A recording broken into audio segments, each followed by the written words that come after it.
good evening. It is my pleasure to welcome you to the 2017 Anthony N. Sabga Caribbean Awards for Excellence Awards ceremony. It is the first time the ceremony has been hosted outside Trinidad and Tobago. It is therefore my honor to welcome you to Guyana, an emerging green state.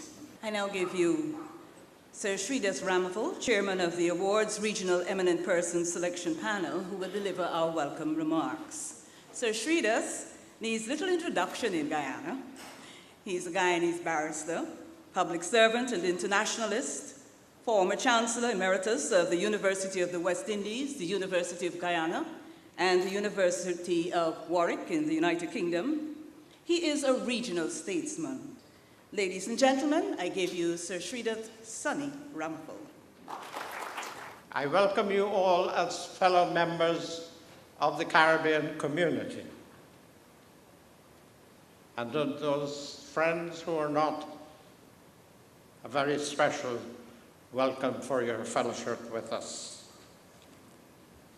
My very first words must, of course, be about Tony Sabga, Dr.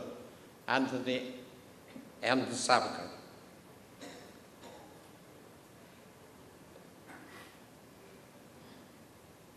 The ironies of history have ordained that we are here without him this evening, for he passed on, as you know, over a week ago.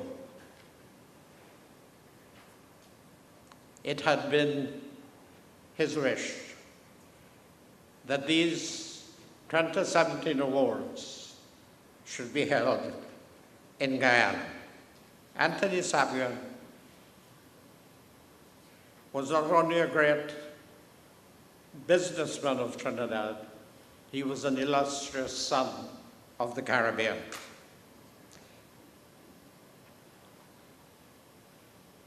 We dedicate these awards, these 2017 awards, to his memory. And you have already, by the silence you observed, participated in that process. In his immortal Gitanjali, Tagore wrote of a world where ceaseless striving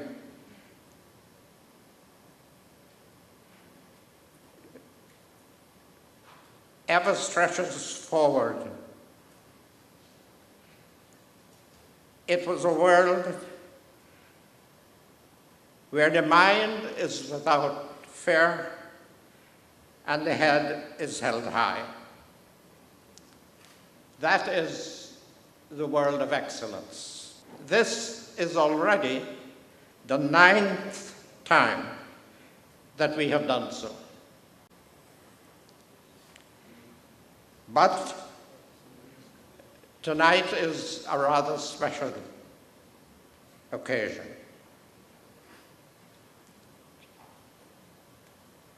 For it is the first time that this ceremony is being held outside of the awards birthplace of Trinidad and Tobago, the home of the Ansel McCall Foundation that administers the awards. In announcing the venue of the foundation, the venue of the ceremony, the foundation said that the decision to hold this occasion in Guyana was taken for the number of laureates it has given to the award. I know, of course, as your chairs signify, And Guyana is proud to host this very special occasion. When the foundation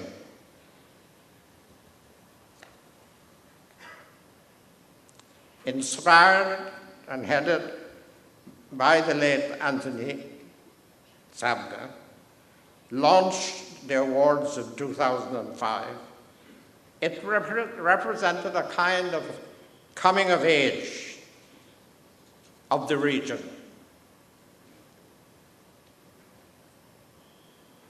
Signifying, in a way, that Caribbean people recognized and nurtured excellence among their own, and did so in a rather special way. It was the first regional, non-governmental program of the type, offering significant, tangible benefits to the awardees. The goal of the Sabga Caribbean Awards for Excellence is both to recognize significant Caribbean excellence and as well to encourage and to support its furtherance. The Sabga Awards for Excellence have reached out across the Caribbean to identify the truly worthy among us. From the outset, the Foundation's selection criteria placed emphasis on a candidate's capacity for significant future achievement and the likelihood to do so, being themselves at a stage of their life where the award could help them to realize their promise and their potential. In this respect, the awards serve the entire region. For that's striving toward perfection, of which Tagore wrote. The experience of the Caribbean Awards for Excellence over the last 12 years demonstrates how extraordinarily rich is the totality of our region and how constantly successful is that striving for perfection. If in any year we fail to identify it in any category, the fault is within the system of detection. The gold is there, and we shall continue to search and find it. A final word. Before we begin the actual ceremony of conferment on this year's awardees, Dr. Anthony Sabga's eldest son,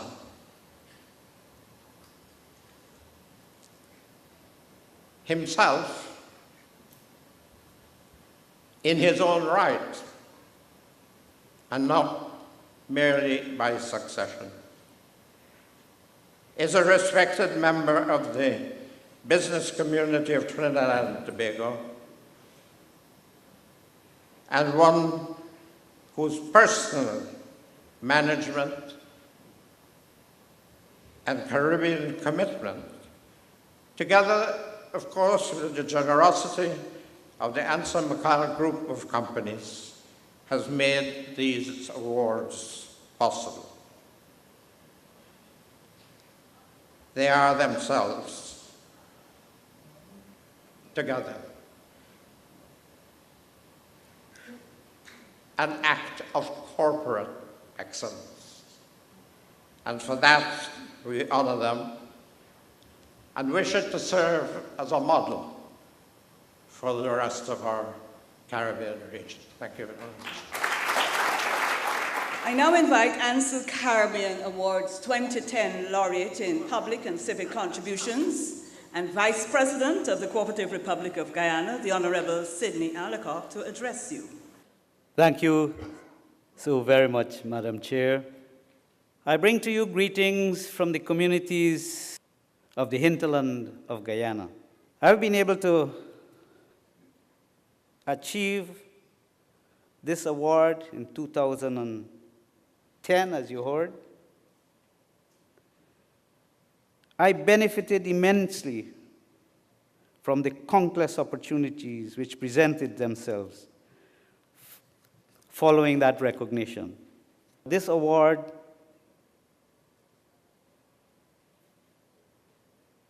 caused me to be able to meet on a number of occasions in the past, and now I'm meeting some more tonight.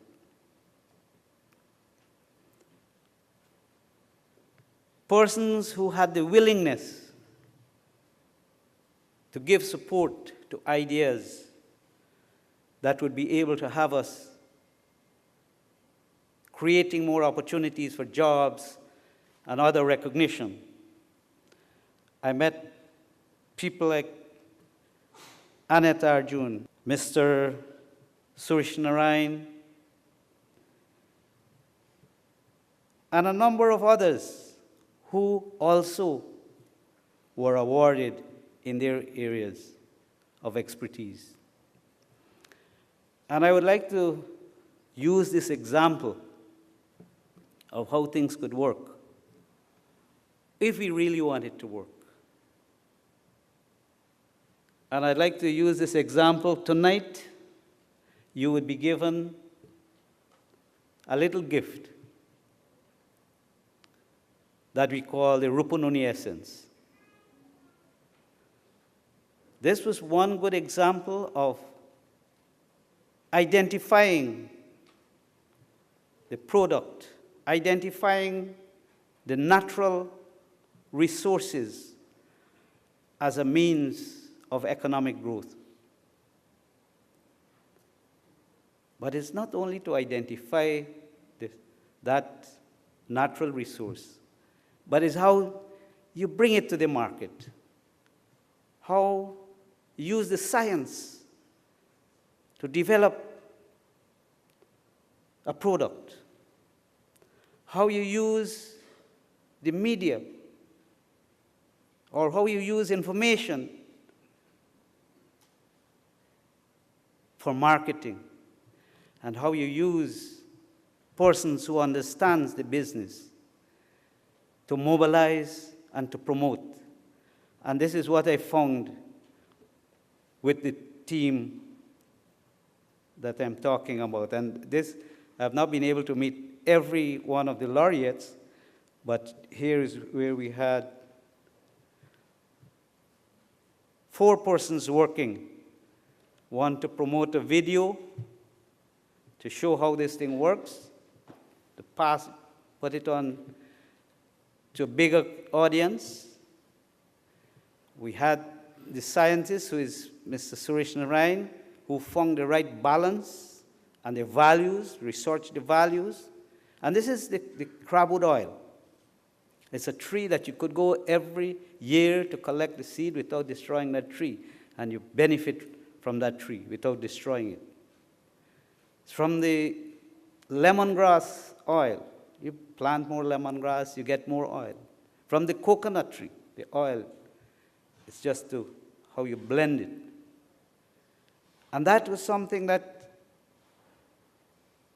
is so meaningful for the indigenous peoples, for the Guyanese population, to understand that we have things to celebrate, things that we can do with our own hands and our own imagination.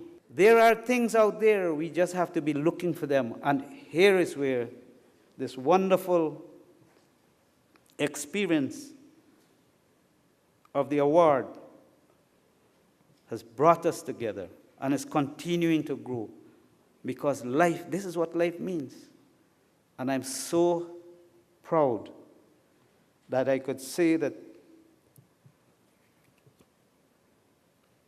Mr. Anthony Sabga thought this through.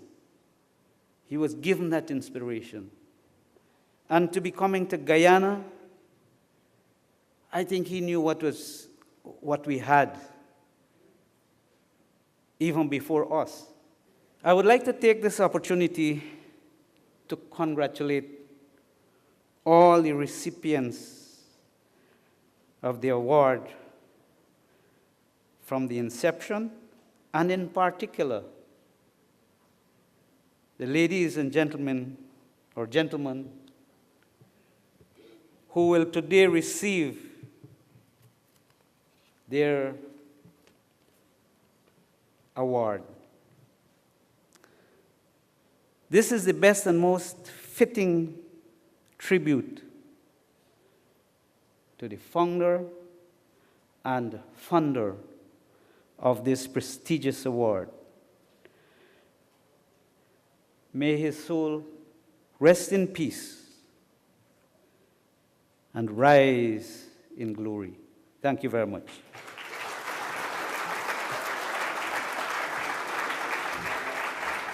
We will begin with Mr. Winslow Craig of Guyana, one of the laureates in arts and letters.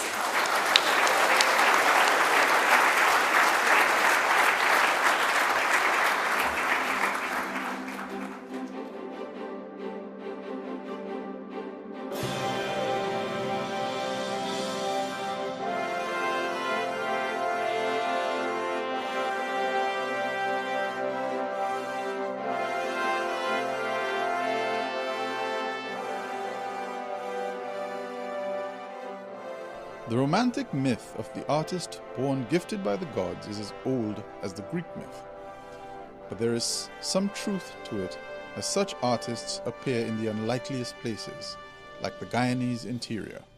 Winslow, as you know, basically grew up doing art. He's from the Essequibo at a small village called Karia. And he started out there where they don't have much in terms of art, but what he started doing is using the natural things in his community to make beautiful pieces of art. When you grow up in the country, say the women go down to the river and they wash clothes, and you have something you call a beater. Now, all the other women would have a beater that was just roughly chopped out by their husband, and that's what they use.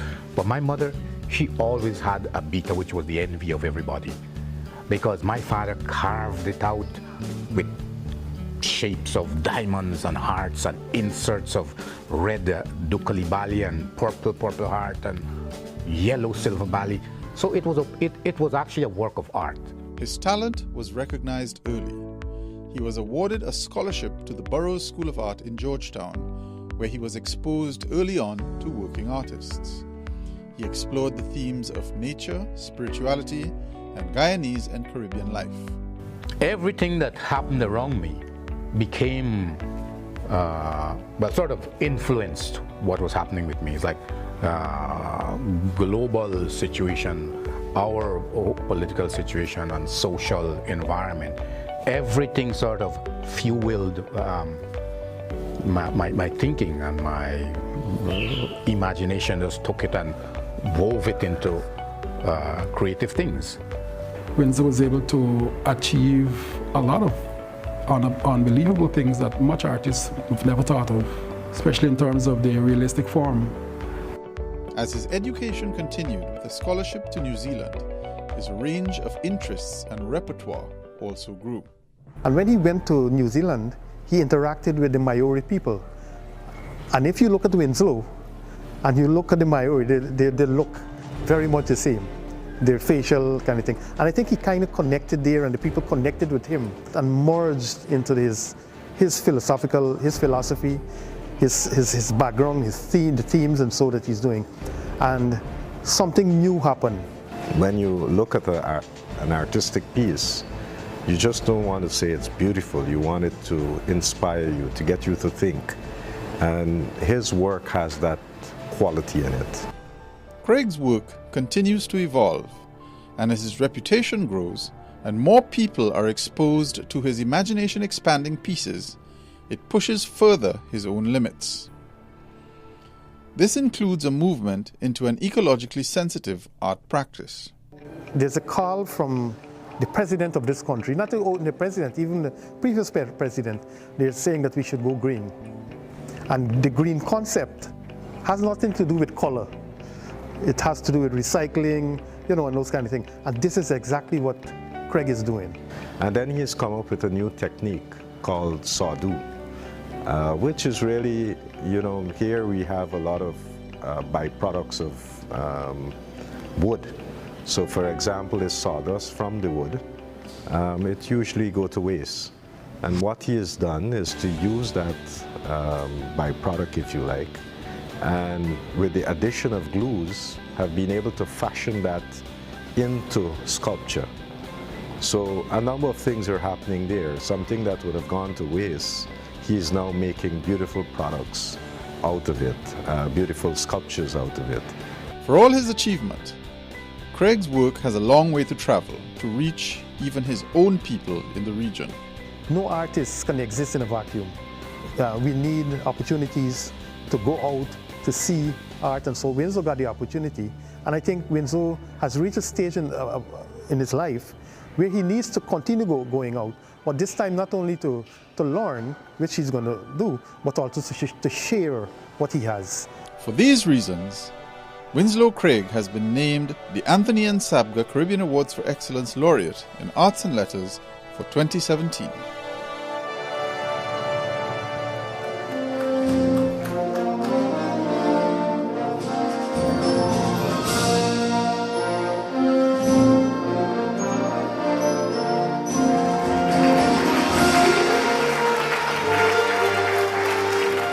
All praise and thanks be to God for this wonderful evening and all the blessings that comes with it.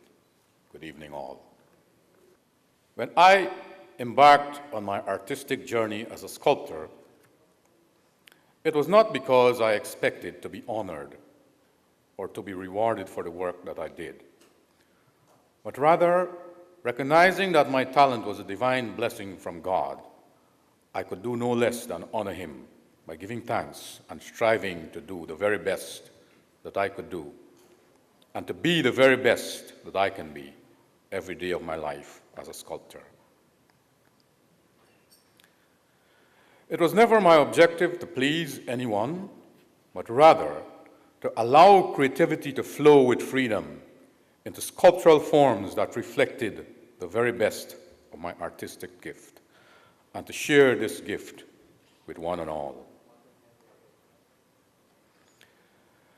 This evening, I am greatly honored that the Anthony Sabga Caribbean Award for Excellence has recognized my effort in my chosen field of sculpture and placed it on the pedestal of excellence. It is with great humility and much pleasure that I receive this honor as a laureate and accept this award for the recognition of my work in the category of arts and letters. I am proud and deeply moved to be placed among the esteemed and exalted company of the laureates who came before me. It is with the most profound gratitude that I say a heartfelt thank you to patron Dr. Norman Sabga and his father before him, and the Answer McCall Foundation for this significant recognition of my work over the years. To my referees, Dr. Frank Anthony, Mr. Philbert Gajidar, and Mr. Shimel Jones, thank you all very much. I would also like to say thank you to my extended family and some of them are across there, and they're all beautiful people.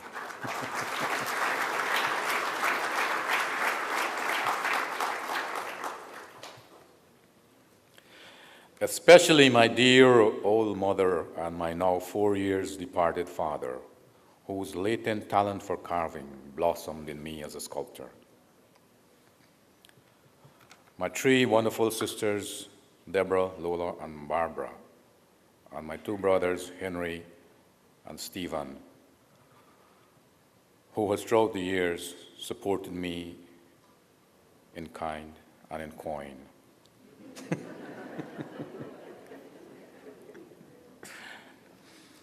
But special thank you goes out to my beautiful, loving, and supporting wife, Joanne.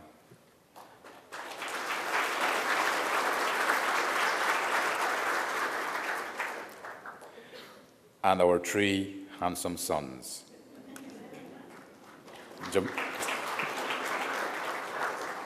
Jermaine, Tristan, and Joshua. You're all my inspiration and the joys of my life. We move from Guyana to Trinidad and Tobago for our other laureate in arts and letters. Ladies and gentlemen, I give you Mr. Kwame Ryan of Trinidad and Tobago.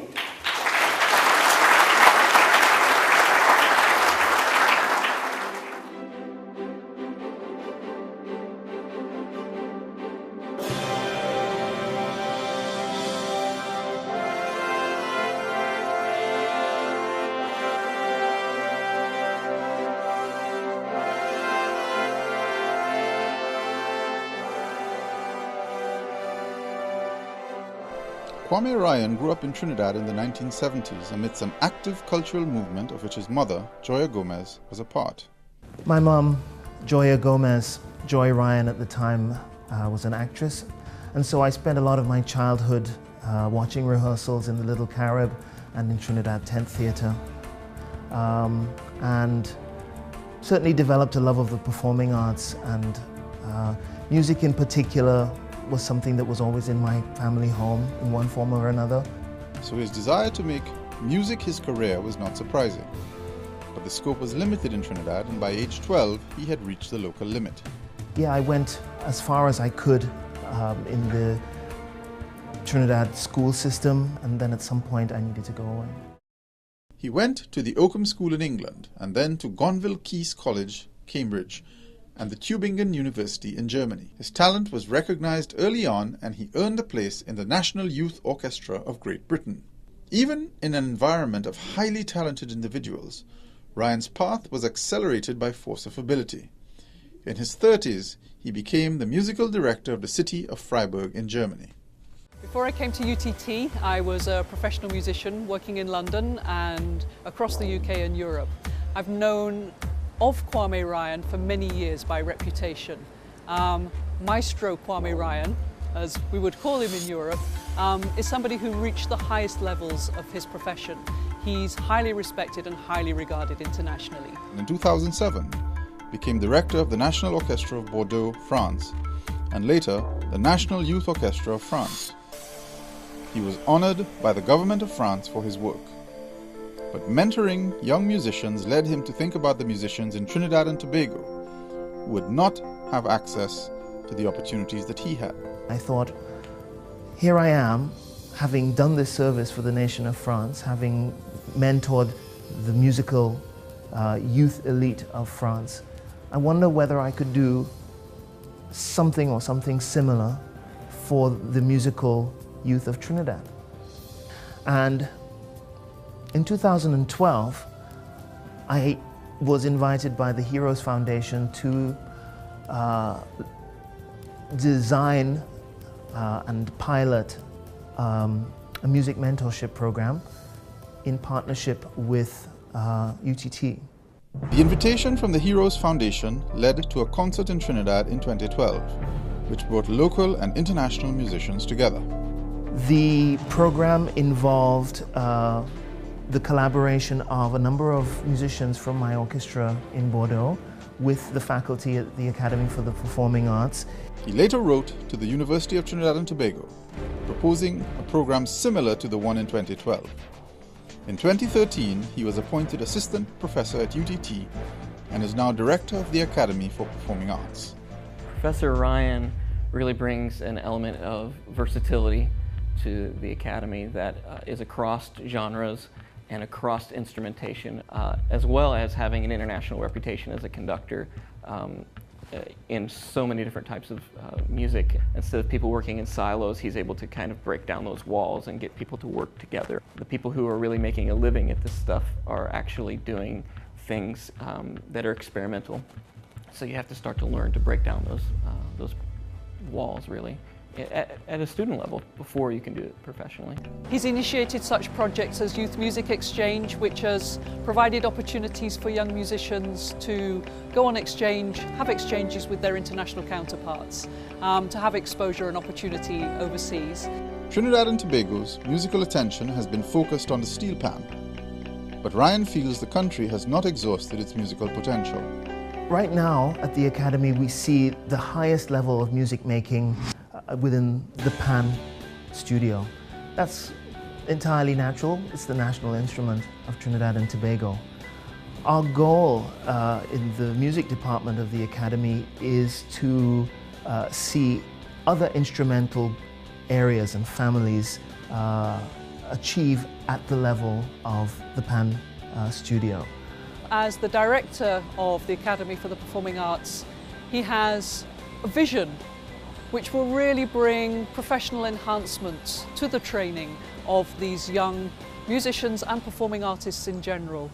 And this in turn will raise standards of the graduates and bring the kind of recognition for its artistry and talents that Trinidad and Tobago truly deserves. For these reasons, Kwame Ryan has been named the Anthony N. Sabga Caribbean Awards for Excellence Laureate in Arts and Letters for 2017.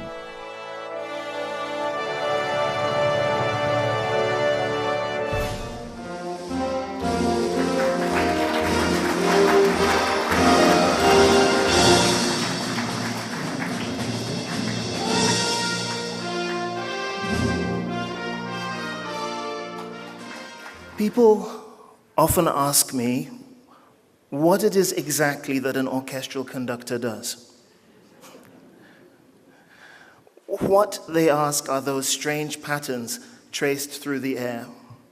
And is the conductor vital to the performance, or rather a kind of ornamental figurehead?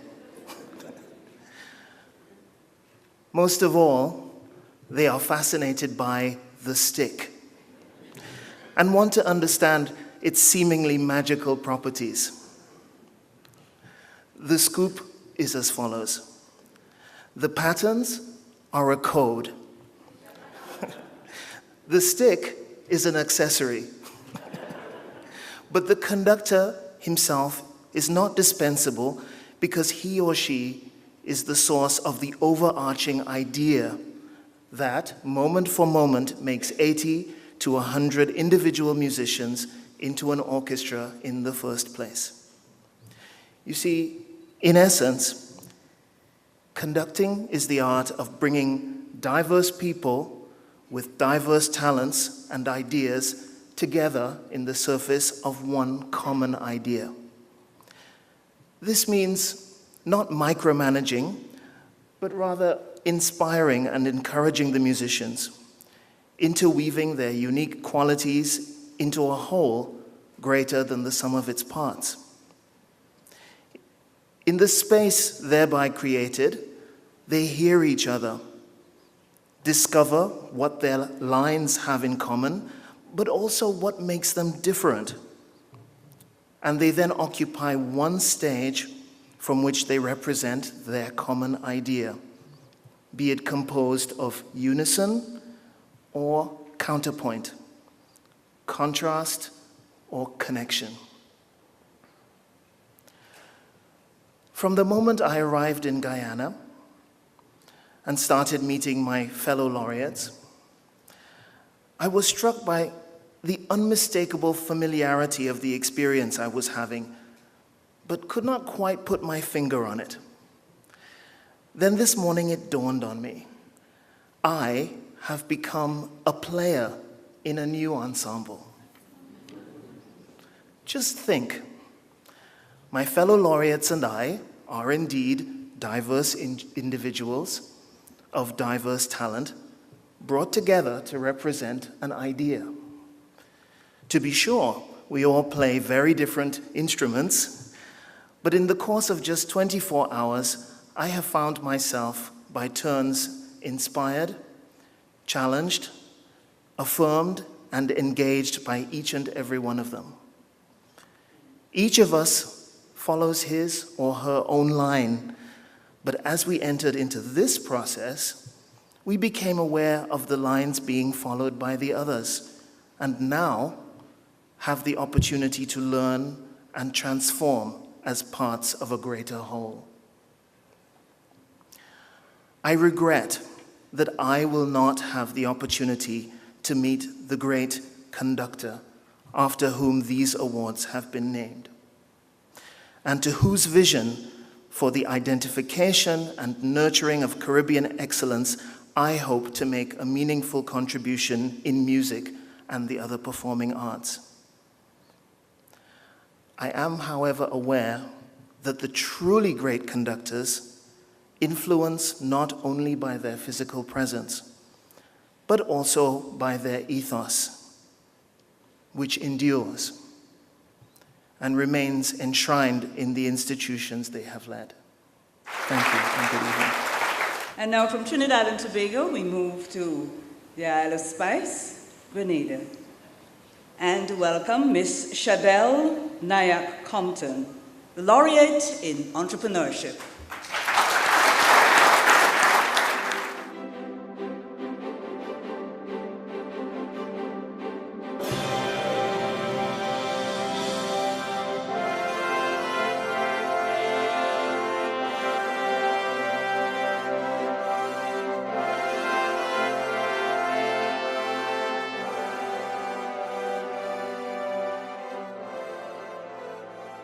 If there is one institution which has dominated Caribbean history and life from the beginning, it is the plantation. The plantation's legacy has been economic stagnation, a destroyed work ethic, and an aversion to innovation. But Shadell Nayak Compton of Grenada has changed all that. What she's been doing feels miraculous because it's like she's taken a raw plantation and turned it into a delicate entity that has a strong point of reference on history and culture. Miss Nayak Compton's grandparents were the first Indo-Grenadians to purchase a plantation and transform it into a productive enterprise. Belmont Estate is a historic plantation and it dates back to the 1600s. It was first owned by a French family, then came into the hands of Scottish and English, and eventually my grandparents, that's Norbert and Lyris Nayak, bought the estate in 1944.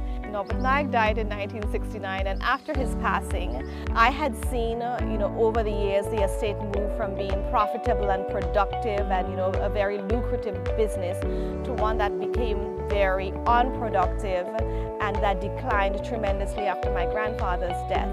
Out of a sense of loyalty to her home and to fulfill a wish of her grandmother, Mrs. Nayak Compton decided to give up her plans to practice law in the US and take on the family business. It was not a choice many people supported. I decided that I didn't want to take the path of traditional agriculture, so I looked at diversifying now into agribusiness and agritourism. I thought Belmont Estate was just the perfect venue to create an agritourism experience for visitors. So I tried to get a sense of whether this was a good product for the Grenada markets.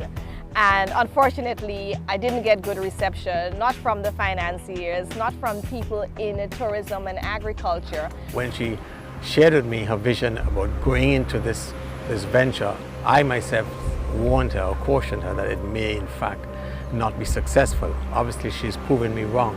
She's not afraid from my experience to take risk, because if you're not prepared to take risks, you are not going to be successful.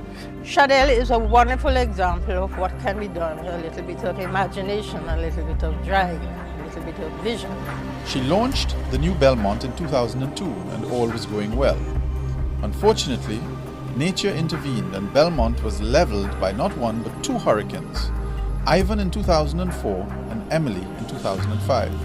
Hurricane Ivan did give us the opportunity to restructure our business plan and to recreate Belmont Estate the way we needed it to.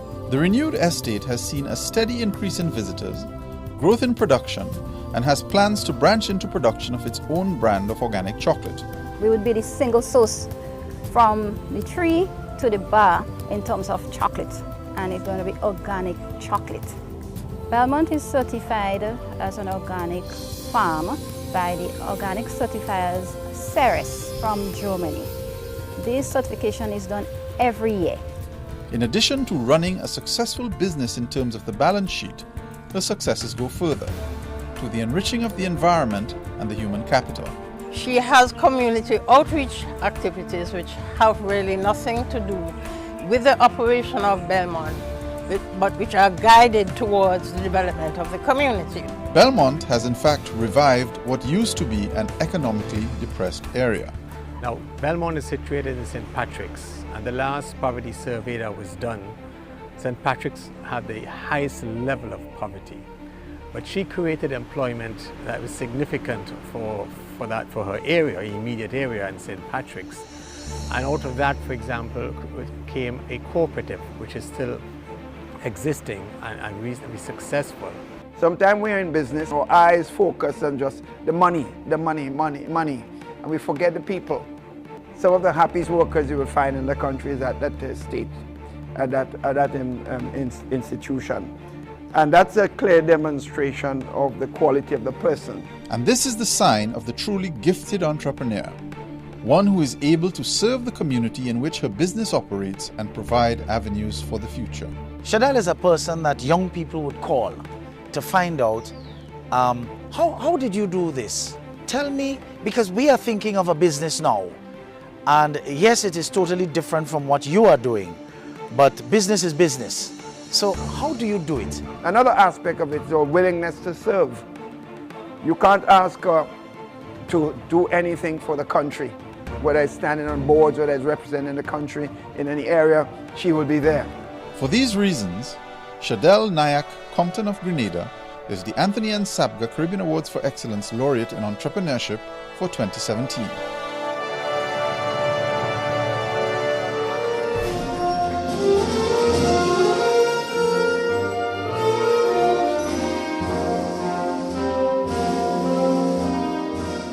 This is indeed a very special evening for me, for all of us.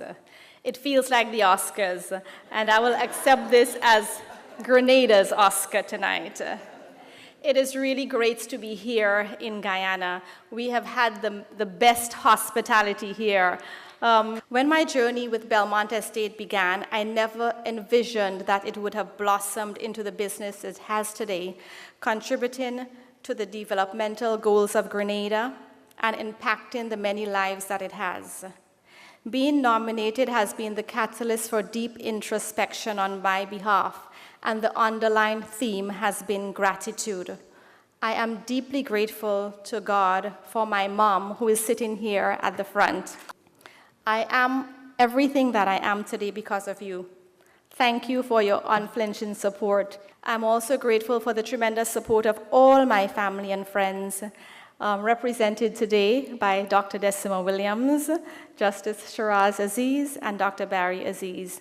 Thank you for your support.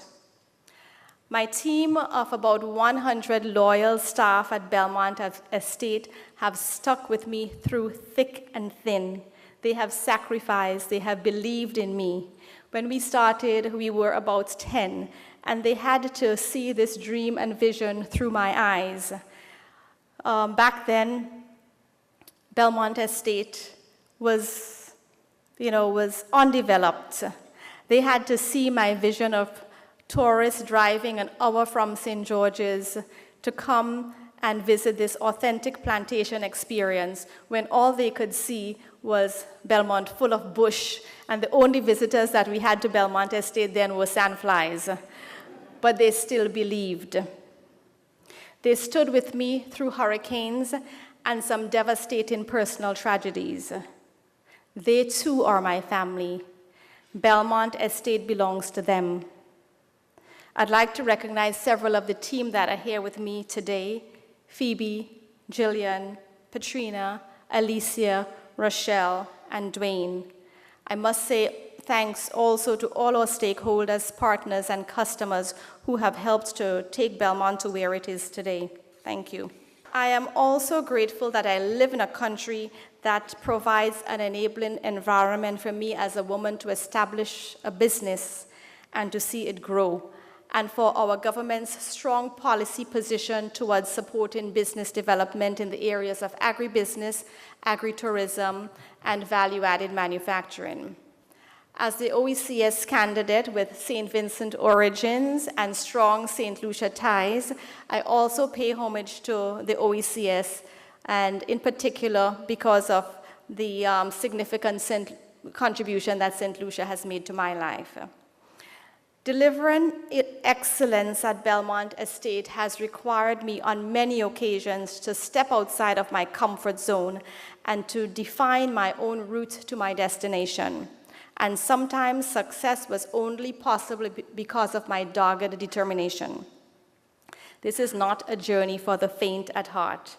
It requires one to take risks, overcome disasters, find solutions, and to recognize that somewhere in the midst of the successes and failures is the reality. I have learned, as Kipling says in his poem, If, to meet with triumph and disasters and treat those two imposters just the same.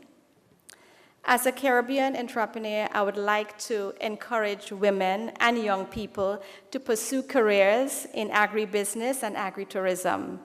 Yes, farming is fun. Yes, agriculture is sexy. Strong regional policies that support private sector development in sustainable agriculture and tourism initiatives in the Caribbean can drive manufacturing, food production, export, visitor arrivals, and can make a positive difference in our economies. My personal dream is that in my country, we would optimize on our destination branding, Pure Grenada, the spice of the Caribbean, by committing to organic farming, ensuring clean, healthy, safe foods for our people, improving their health, and protecting the environment at the same time. We are proud that Belmont Estate has been able to transition from just being a core farm to agritourism and now to agricultural food manufacturing. And this award is going to really help to ensure the sustainability and the profitability of our country so that we can, of our company, so that we can continue to make a contribution to our country and continue to develop our people. Ladies and gentlemen all, thank you for being here. Thank you for your tremendous support to all of us. May God bless you and do enjoy the rest of the evening.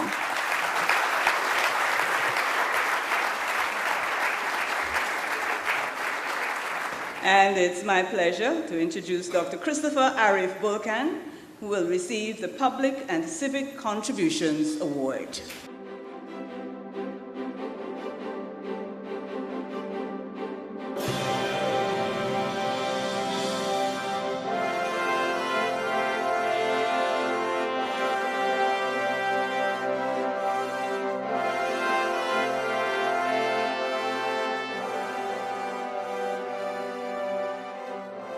Caribbean societies are relatively young, and in many of them, histories of oppression linger in the real lives of people and communities.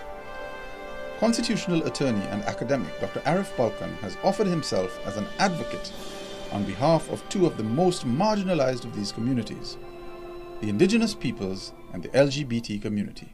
His most remarkable achievement was basically working for the government of Guyana and drafting the Amerindian Act in 2000, which of course was the first such act in this part of the world. As an academic, he has provided training to the Guyanese civil society movement broadly through SASOD as the founder and secretariat of a civil society network called the Guyana Equality Forum. civil society activists across Guyana benefited from human rights training, at which Arif and Tracy Robinson were co-facilitators on numerous occasions over the years in Guyana. Many people are victims of oppression, but only a special few are motivated to act by it. My interest in human rights started at a very young age, when I was growing up, I think, in a very repressive environment in Guyana in the late 70s and 80s. So it was a period when political and civil rights were under severe threat. There wasn't a free media, people couldn't hold demonstrations or marches, and it was being exposed to that, I think, created my sensibilities. Dr. Bulkin was educated in Guyana, then the UWI, University College of London, and Osgood Law School in Canada, where he did his doctoral work on the impact of colonialism on indigenous rights in Guyana. As his education progressed, he returned to Guyana to work with the DPP, teach at the university, and for private practice. In 2008, he was hired by UWI Cave Hill, where his activist work entered another phase when he met Tracy Robinson and Douglas Menz, and the organization URAP was born. We formalized it in this project called University of the West Indies Rights Advocacy Project, or URAP. It is in this sphere that Bulkin is able to be most effective as an academic, a litigator, and an educator. We have scholars, but they may not be great advocates. We have advocates, they may not be great scholars. I think Arif is both a scholar and an advocate. His effect on social issues was made manifest in his impact on his students from his days as a part-time lecturer at the University of Guyana. I know Dr. Bulkin since 2001 when I was a first-year student at the University of Guyana. Initially, when conversations were started about the formation of SASOD in 2003, he was involved in those preliminary conversations. He worked with communities over the years through non-governmental organizations like Conservation International, Iwakrama, where they would go out and consult with communities on indigenous land rights, indigenous rights and responsibilities. His advocacy in what started as a small case in Guyana could be the spark that burns down institutionalized bigotry to the LGBT community. Life is very difficult for transgender women in Guyana. Access to housing, access to education. Transgender persons are being bullied out of school from a young age. There are no existing job opportunities, and with the help of Dr. Bulkin, who's very supportive, we're hoping that this loss can be changed. URAP had planned to institute litigation in Belize. However, just before we actually filed the case in Belize, there was a report as well in Guyana of the arrest and conviction of 7 cross-dressers. The police had recently started using this law, but invariably against very poor people, and that's the reality of these kinds of vagrancy laws. They tend to be applied against the poorest of the poor. taking up the rights of lesbians, bisexuals, gay and transgender people might seem to go against the grain of regional sentiment. LGBT or litigation on behalf of LGBT persons is unpopular because the issue itself is unpopular in the Caribbean. The debates around this tend to be hijacked against the most vocal, whom we are never clear that they are in a majority. In fact, the few polls that have been done, some by cadres in Barbados, around public opinion, show that increasingly, especially younger persons in the Caribbean, are more tolerant. While the LGBT community would directly be affected by the outcome of the litigation, the potential effects of Bulkin's work are much broader. We haven't quantified the benefits of our project regionally, but we are aware of the quantifiable benefits in terms of, because of the studies that have been done elsewhere, so that persons who are not criminalized or not otherwise excluded can pursue other more meaningful occupations and contribute to society. His work is grounded in the Caribbean. When we studied law, there were practically no textbooks available to us as students written by Caribbean authors. Now that has changed, and Arif has made a significant contribution to that.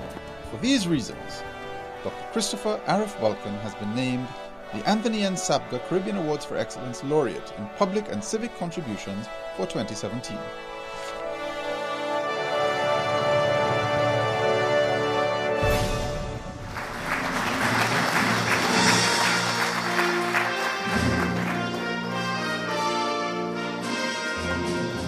Like Winslow, when I started this and when I do this, it's not for any hope of reward or recognition. This has been entirely unexpected.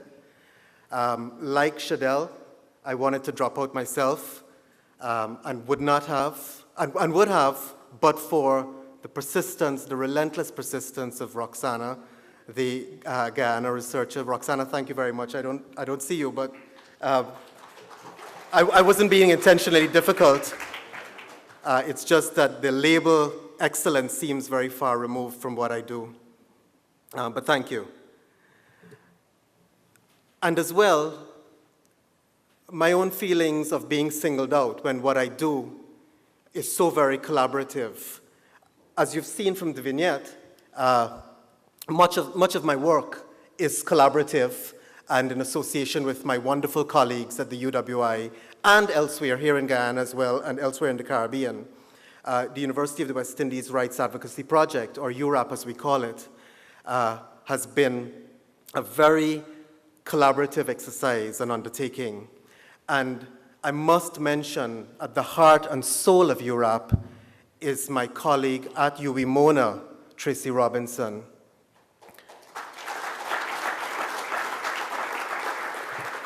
Tracy is tireless, she's unyielding, she's diligent, she's dedicated, she's supremely clever, but clever and extremely altruistic as well, a tireless advocate for the rights of others. I am extremely enriched by my knowledge of Tracy, by my friendship with Tracy, and I wish to acknowledge and honor our very special and productive and sustaining friendship and relationship, and to express to her my profound gratitude.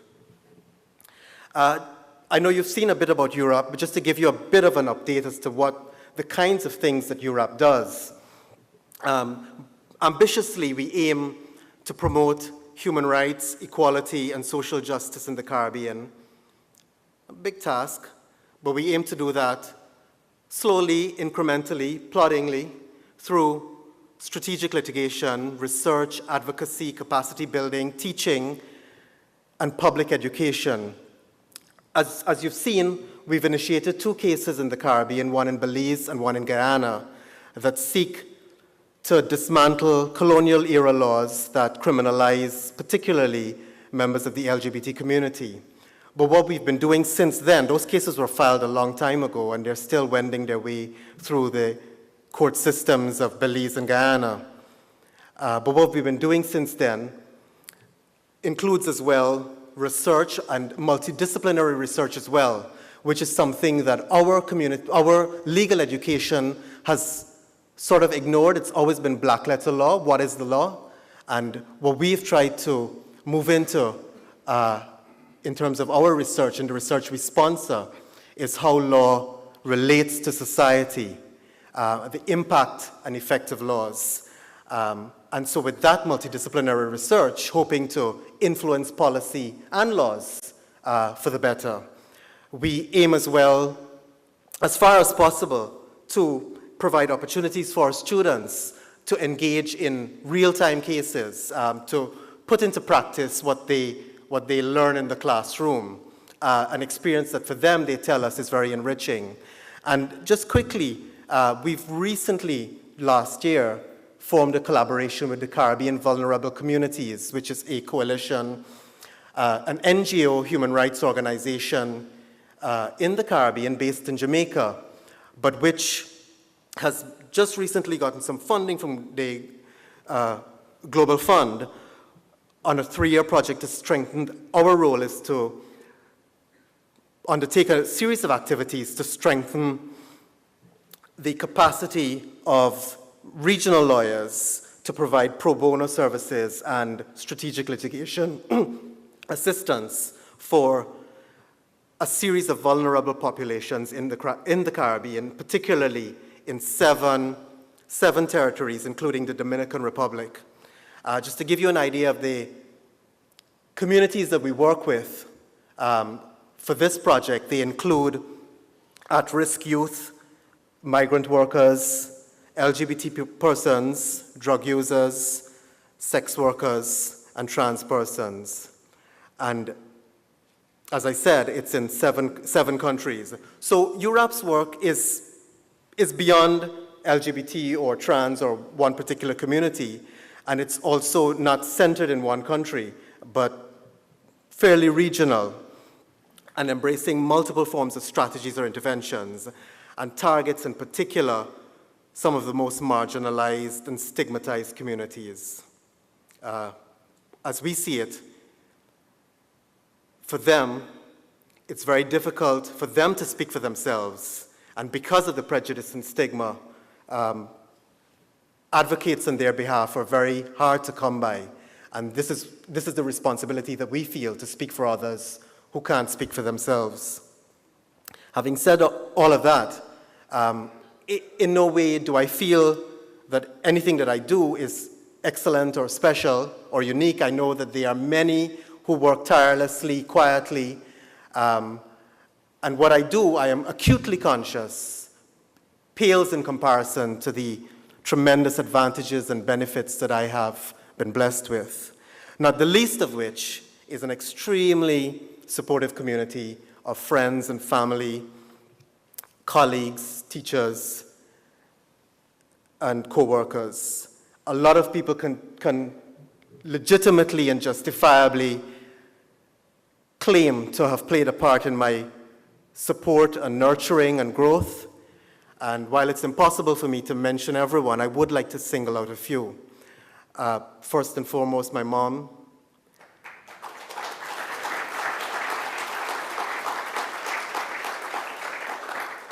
I've always said that I won the lottery of life by having the mother that I do. And not in a financial sense, but just a mother whose singular purpose has been to care for and live for me and my 6 siblings, and who has had to do this every day for the past 44 years, I think, on her own since my dad died. I think now as an adult who's lived selfishly, I mean, without children, how daunting that must have been. But yet my mother never complained. Mom, I owe you a debt that is unrepayable, but thank you very much.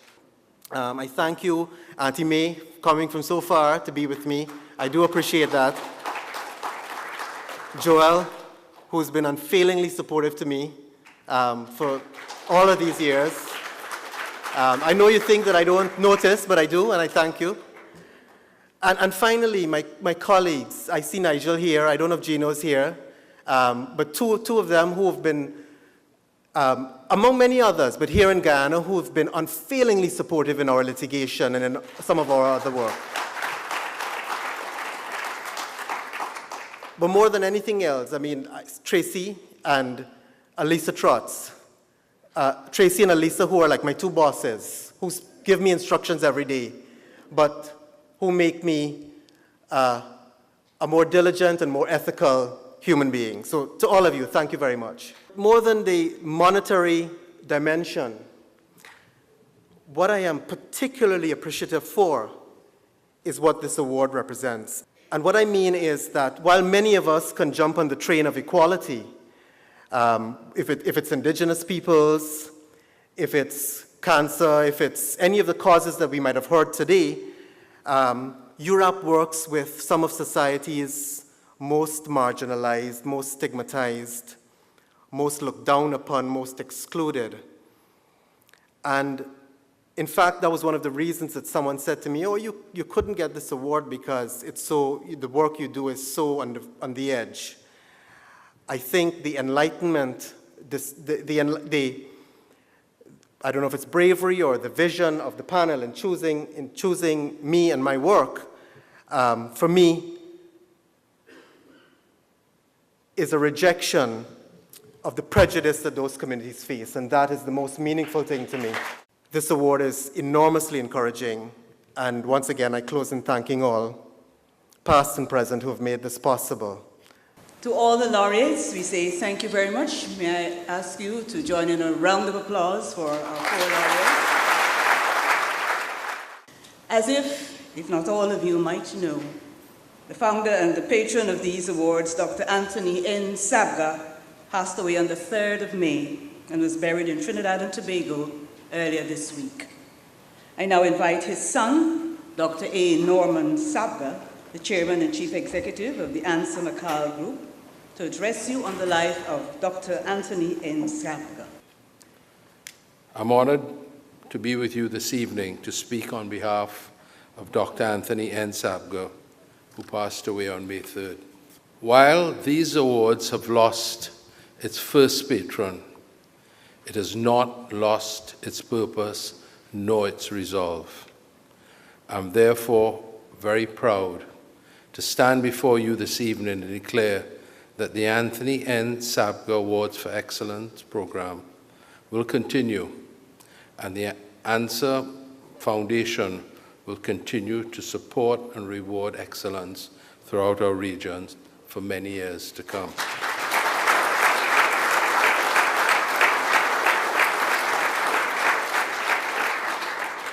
The Anthony N. Sabga Awards for Excellence was something very dear to my father.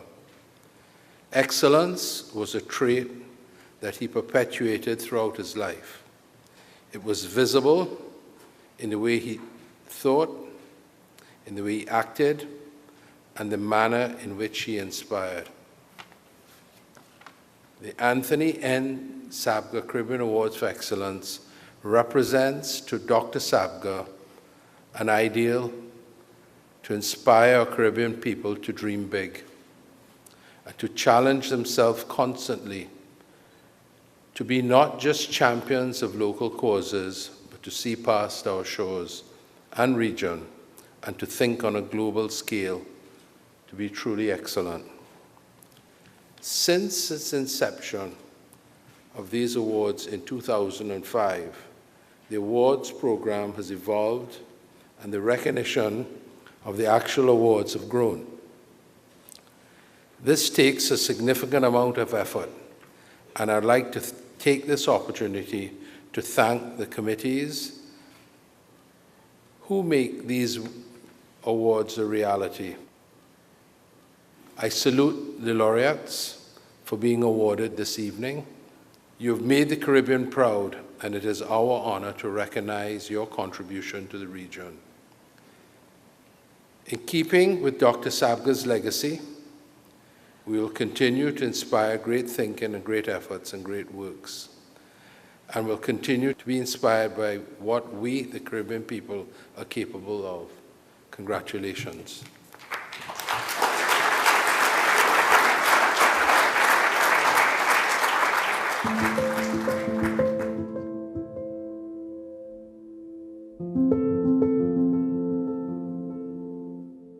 He was just 7 years old when he came to Trinidad to meet his father in 1930.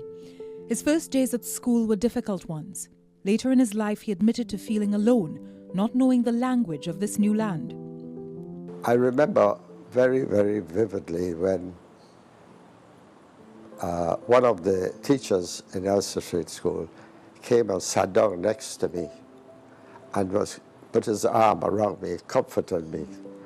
What he told me, I couldn't understand what he was saying, and I couldn't communicate with him. And that was an area where it was very, very difficult. In his teenage years, he had no choice but to shed those fears as he left school and entered his father's haberdashery business on Queen Street. From a very young age, he played a major role in the establishment. I was about 14 years of age when I found myself in my father's little store, trying to manage it. He left the country and went back to Syria because he was not well. And for what reason, I don't know, but he just felt that he should go to Lebanon to restore his health. And there was I trying to run a little store. And had very little education, and it's amazing. What would you expect? Eventually, young Anthony Sabga thought it was time to branch out on his own. He looked for a need in this country and sought to fill it. It was the birth of standard distributors and the introduction of brand new marketing techniques never before seen in this country. We use a Volkswagen van, which was a flat top. We put 6 refrigerators on it. And we'll go out, leave the city, and we'll go out. Wherever we see an electrical connection, we'll go into the people and tell the person. We are giving out refrigerators on demonstration. Would you like to have one? Refrigerator on demonstration? What do you mean? People thought we were crazy. As his business thrived, so did his personal life. In 1948, he married Minerva Sabga, the woman with whom he would raise 6 children. A change in national policy saw him move from a commission agency business to establish Answer Industries, a local appliance manufacturer. From there, his attention turned to printing and publishing, and the Answer conglomerate began to take shape. By the 1980s, he was in a position to see the opportunity in the ailing McEnany Alston's group. His $40 million injection turned the organization around and gave birth to the Answer McCall brand. Everything is possible. Will to desire is there. And if you only have a motivation, or if you have a mentor that you will keep your mind concentrated, and that manifests to achieve that objective, eventually you'll get there. Anthony Sabga's vision and foresight have been recognized with numerous accolades over the decades. He has been awarded the Order of the Republic of Trinidad and Tobago and an honorary doctorate by the University of the West Indies. And he has also given back. The Answer McCall Foundation supports numerous charitable ventures and awards Caribbean visionaries through the Anthony N. Sabga Caribbean Awards for Excellence. All he asks is that others follow in his footsteps. Follow what I have done. Set an example by my own life. It's the only true way of doing it.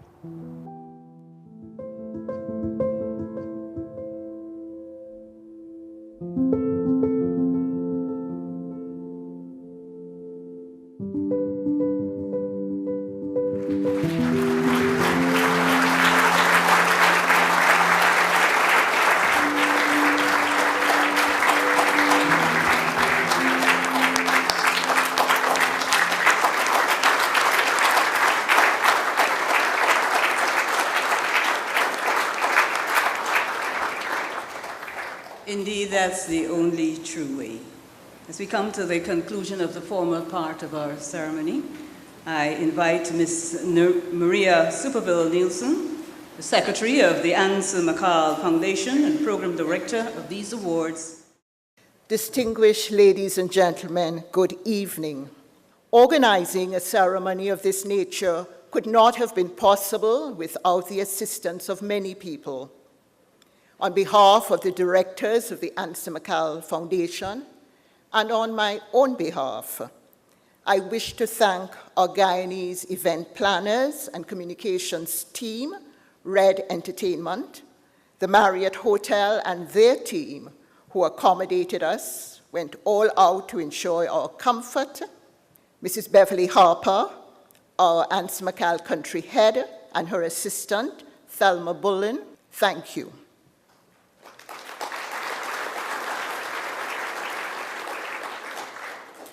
Integral to these awards is the professional, insightful discernment of the Regional Eminent Persons Selection Panel headed by Sushridath Ramphal, and our nominating committees in Barbados, Jamaica, the OECS, Trinidad and Tobago, and here in Guyana. Thank you for your most invaluable work. I especially thank His Excellency, Brigadier David Granger, for honoring us with your presence on this first occasion of having this ceremony in Guyana. And finally, ladies and gentlemen, I could not let this opportunity pass without recognizing the contribution to these awards of our departed 2013 laureate, Professor Dave Chady, and two members of our regional panel, Sister Paul Donellis and Sir Dwight Venner, whom we lost in 2016. May they all rest in peace. So thank you and good night.